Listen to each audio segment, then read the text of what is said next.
झारखंड में आदिवासी विकास की बात करने वाली सरकारें आती जाती रही, लेकिन समय हालत आज भी बदतर है। केकेएम आदिवासी छात्रावास के लगभग 700 बच्चियों ने भारत नेशन से बात करते हुए अपनी पीड़ा साझा की। बच्चियों ने बताया कि हॉस्टल की दीवारें जर्जर हो चुकी हैं, शौचालय के दरवाजे टूटे हैं और उन्हें सुरक्षा के अभाव में भय के साए में रहना पड़ता है। छात्राओं ने बताया कि उन्हें खुद कोयला लाकर चूल्हे पर खाना बनाना पड़ता है। हॉस्टल में न तो सफाई की व्यवस्था है, न ही कोई सुरक्षा गार्ड है। आधुनिक सीढ़ी भी जर्जर अवस्था में है, जो कि कभी भी दुर्घटना का कारण बन सकती है। चारों ओर फैली गंदगी गंभीर बीमारी को न्योता दे रही है। छात्राओं ने मुख्यमंत्री हेमंत सोरेन से अपील करते हुए कहा, हेमंत दादा, हमारा हॉस्टल सही करवा दीजिए। यह मामला राज्य सरकार के कल्याण विभाग की उदासीनता को उजागर करता है, जहां बार बार आवेदन देने के बावजूद भी सुनवाई नहीं हुई है। मन दादा जुदी आमेम आंजोमे कान खाय आले आवाज आले नेल में पूरा हॉस्टल हो रपु कान तलिया पूरा चगाड़ कना कभी भी आले हॉस्टल न्यूरो दड़िया तो उनारे आले आयमा होड़ चे कुछ घटना घटा दड़िया आले संगे और ऊपर से उन्ना संख्या रे गिदरा बना लिया जब लाले दा टंकी मीटेन गया उना मीटे टंकी रे आले 700 गिदरा तो बांग हुयो कान तलिया और ऊपर से आले रंद रसोईया हो बनु को तलिया दकाय लगी आले ते 5 किलोमीटर संगी को कोयला आगो कतले दका उतुई आले और मोटर हो 1 किलोमीटर संगी रे ना तले चाहे निंदा हो आले ते ले चला कना आले मत आले ओ नटुका कना फिर दिन रहो आले दो नाइट बका मतलब नाइट गार्ड हो बनु को तलिया इनकाते आले दिगले तहन कना और ऊपर से दका उतुई आले ते जॉब आले फिर आले कॉलेज रे चला आयमा समय नोडे दका उतुर गे ये कान तले आले आदो और पूरा हॉस्टल बाथरूम को जतो बड़ी गिताले मतलब बाथरूम तो मिला गया बट जतो बाथरूम के बड़ी गया मीटेन बाथरूम बस मौज मिना उना हो टंकी तो फुल कना आ टंकी फुल गिताले और हॉस्टल हो पूरा उदो दड़ी गिताले नेल गिताले उना पे नेल दड़िया आले हॉस्टल पूरा तरह से बड़ी चबाव खनाते और चिकाले तहना नुका बड़ी हॉस्टल तो बतर ताले तहन कना कभी भी उना रपु दड़िया रपु कते उना जहां जुरन का जहां चतान रे उनी दे गोय दड़िया तो इनागिन मेना बोले आले हॉस्टल तो रिपेयरिंग हो जरूर कना और मोटर हो बाउंड्री भीतर आले तो हुई जरूर कना टंकी हो मीटन गिताले उना हो आले तो जरूर लेकिन और बाथरूम हो बस मागिन लेना। आदिवासियों की विकास की दावा करने के बाद राज्य में सरकारें बनती हैं, उन्हीं आदिवासियों के सहारे उन्हीं की वोट को लेकर सरकारें खड़ी होती है, सांसद विधायक बनते हैं, मंत्री बनते हैं। लेकिन जब 5 वर्ष बीतने वाला होता है उस समय तरह तरह की वादे जो है तमाम तरह के वादे तमाम नेताओं के द्वारा की जाती है, गांव जाकर, पहाड़ जाकर, शहर जाकर। लेकिन हकीकत जमीनी स्तर पर अगर देखा जाए तो आज भी हमारे पाकुड़ जिले में ऐसे आदिवासी समाज की उन बेटियां हैं जो बहुत ही कष्टदायक जीवन जीने को मजबूर है।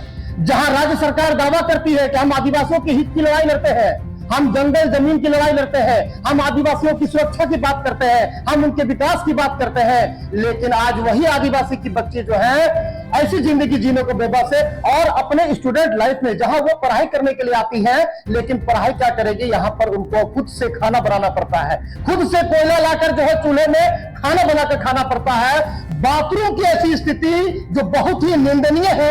एक सवाल है झारखंड सरकार पर कि एक बच्ची, एक हमारे समाज की महिला, समाज की बेटियां वैसे जगह पर शौच करने के लिए मजबूर है जो वो खुद सुरक्षित नहीं है। यह स्थिति आपके शहर नगर परिषद क्षेत्र अंतर्गत केकेएम कॉलेज के आदिवासी कल्याण बालिका हॉस्टल पे है, जो कि आपके सीधा टाउन हॉल के सामने में है।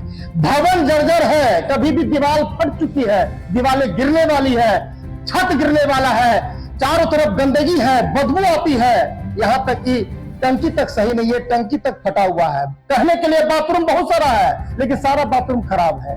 ऐसा स्थिति इस जगह पर है। एक नाइट गार्ड तक नहीं है। इन तमाम 600-700 बच्चियां यहाँ पर रहती हैं, जिले भर के हर प्रखंड से यहाँ पर बच्चियां आती हैं, लेकिन एक नाइट गार्ड तक नहीं है ताकि इन लोग की सुरक्षा दी जाए। मैं पूछना चाहता हूं माननीय हेमंत सरकार जी से, मैं पूछना चाहता हूं माननीय सांसद महोदय विजय हाजरा जी से, मैं पूछना चाहता हूं यहाँ के जनप्रतिनिधि विधायक निशात आलम महोदया से, क्या स्थिति है। मैं पूछना चाहता हूं डीसी साहब से, क्या स्थिति है ऐसे आदिवासियों के लिए, कब सरकार जगेगी, कब जिला प्रशासन एक्शन मोड में आएगी और इन बच्चियों के लिए जो है एक रास्ता देगी। मैं आपको बताना चाहूंगा कि यहाँ की जो स्थिति है, गंदगी और चारों तरफ जो है सिर्फ ये भी नहीं खुल रहा है, गेट दरवाजे नहीं लगती है, दीवारें फट चुकी हैं और तरह तरह की समस्या। इन बच्चियों ने अपने दुखड़ा सुनाया भारत नेशन को और भारत नेशन ने जान लिया कि इस खबर को हम बड़े ही भयंकर रूप से बनाएंगे, ताकि इन बच्चियों की आवाज हम राज्य के मुख्यमंत्री से लेकर जो है तमाम सांसद विधायक तक पहुंचाने का प्रयास करेंगे, ताकि इन लोगों की जो हॉस्टल की जो स्थिति है वो बेहतर हो जाए। इन लोगों की मांग है कि एक नया भवन बनाया जाए, इस भवन को मरम्मत किया जाए। बेहतर सुविधा के लिए जल नहीं है, ये बच्चियां यहाँ से तकरीबन कुछ दूर तक जाती है जल लाने के लिए। आखिर जो बच्ची पढ़ने आती है आज वो जल लेकर जो है यहाँ पर जो है भोजन के लिए व्यवस्था करती है। हमारे पीछे आप तमाम देख रहे हैं, तमाम बच्चियां हैं। इस उम्मीद के साथ है ये सरकार और हेमंत दादा से ये बच्चियां जो है निवेदन करना चाहती है कि हेमंत दादा, आप हमारे बड़े भैया हैं, आप राज्य के मुख्यमंत्री हैं, हम आदिवासियों, हम जो बच्चियां हैं, हमें भी एक बार देखा जाए। हमारी जो है बहुत सारे जो है समस्या है, बहुत सारी मुसीबतें हैं। मैं यहाँ पर बीच में कुछ बच्चियों से जानना चाहूंगा कि आखिर मामला क्या है और कहाँ तक क्या सच्चाई है, ये बताइए। क्या नाम है आपका? मेरा नाम है शिवानी मुर्मू। अच्छा, क्या यहाँ पर मुख्य समस्या क्या है?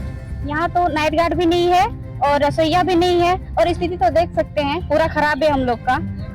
और मोटर भी हम लोग का एक ही गो है, 700 छात्राएं हैं और एक ही मोटर है हम लोग का। पानी लेने के लिए भी हम लोग बहुत दूर जाते हैं, और खाना सब बनाने के लिए भी कोयला भी ढो के लाते हैं, 5 किलोमीटर से लाते हैं हम लोग। और मोटर जो क्या जाए, और मोटर का स्विच भी बहुत दूर है हम लोग, 1 किलोमीटर उसे मतलब इधर में बनाया जाए तो। और 2024 में जनवरी में हम लोग आवेदन दिए हुए थे। उसके बाद कई बार हम लोग आवेदन दिए। मैंने डीसी साहब से भी मुलाकात की, कल्याण विभाग से भी बात की है, उसके बाद डीडीसी साहब से भी बात किए। सबसे बात करने के बाद यही समझ में आ रहा है कि लोग बोल रहे हैं कि हमने प्रयास किया। अच्छा सर, एक बात बताया जाए, आप अपने बच्चे को 1 साल पढ़ाए, सब सुविधा दिया और वो फेल हो जाता है, और वो थीसिस देगा कि हम 8 घंटा 10 घंटा पढ़े, उसका थीसिस चलेगा? यहाँ पर देखिए 10 गो 20 गो बाथरूम है, लेकिन चालू एक ठो है। 3 किलोमीटर 4 किलोमीटर दूर से बच्ची लोगों को कोयला ला के खाना बनाना पड़ता है। खाना बनाएगी और अपना सेवा काम करेगी कि पढ़ाई करेगी?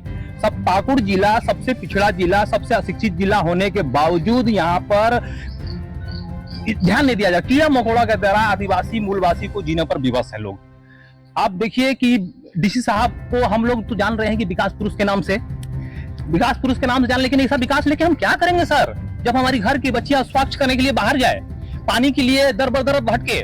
इतनी हमारा सरकार, हमारा राज्य, हमारा सब कुछ, उसके बाद भी हमारे लिए इतनी बहुत हृदय व्यथित होता है इस सबसे।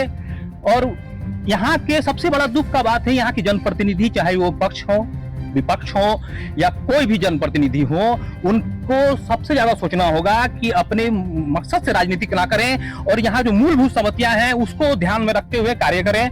और नहीं तो हम लोग बहुत जल्द, मैं आपके न्यूज के माध्यम से डीसी साहब और मैंने एक बात और बताना चाह रहा हूँ। मैंने आदरणीय मंत्री साहब चौड़ा लिंडा जी को भी इस सब समस्या से अवगत कराया। उन्होंने हमको बोला, आज से हो गया 7-8 दिन सर, उन्होंने 2 बार 3 बार हमसे बात हुई, बोला मैं देख रहा हूँ, अभी देख ही रहे हैं लोग।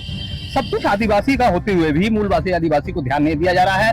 हम लोग का बात नहीं सुना जा रहा है। मैं भी चेतावनी दे रहा हूँ दुर्गा सुरेंद्र सेना के जिला अध्यक्ष होने के नाते, पाकुड़ बाजार का मूलवासी होने के नाते, कि मैं ऐसा चक्का जाम करूंगा कि फिर मैं किसी का नहीं सुनूंगा, और नहीं तो इसको जल्द से जल्द इन बच्चे लोगों का समस्या का समाधान किया जाए। और नहीं तो बहुत तरह का मैंने कहीं ना कहीं जो है चक्का जाम की तैयारी में हमारे यहाँ के बच्चियां और दुर्गा सुरेंद्र सेना के जिला अध्यक्ष ने साफ शब्दों में कह दिया कि अगर इन बच्चियों का अगर विकास नहीं होगा, अगर ये हॉस्टल का जो है बेहतर व्यवस्था नहीं होगी, तो कहीं ना कहीं जो है सड़क जाम करने। दादा जुदी आमेम आंजोमे कान खा